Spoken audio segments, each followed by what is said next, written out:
Почитувани, денеска го посетив јавното предпријатие Стрежево и непосредно се запознав со неговото функционирање.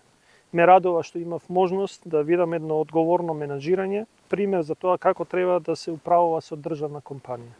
Направив кратка обиколка на новата фотоволтаична централа која неодамна е пуштена во употреба.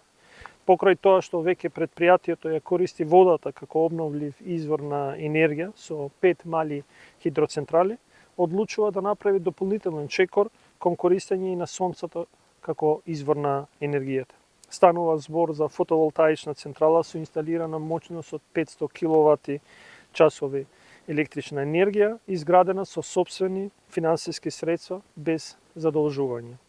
30 милиони денари, наместо да се потрошат на непродуктивни расходи, менеджментот одлучува да ги вложи во централата, која годишно ќе произведува околу 700.000 киловат часови електрична енергија.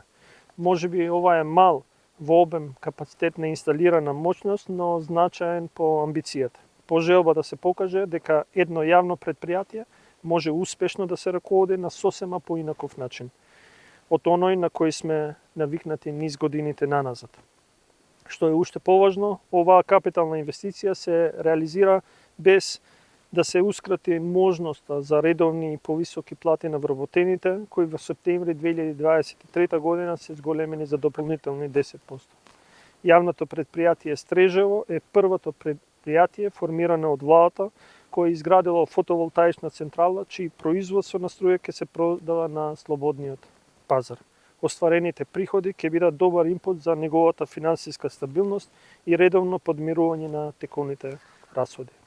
Оваа централа е само едно парче од енергетскиот мозаик од обновливи извори на нашата држава, во кој во последните 26 месеци се изградени и пуштени во употреба енергетски капацитети со моќност од преку 620 мегават часови електрична енергија, што е доволно за снабдување со електрична енергија на над 194.000 домаќинства. Почитувани, нашата цел како влада не е само поголемо искористување на обновливите извори на енергија, туку и искористување и осигурување дека оваа енергетска транзиција ќе биде праведна, дека нема никого да изостави зад себе.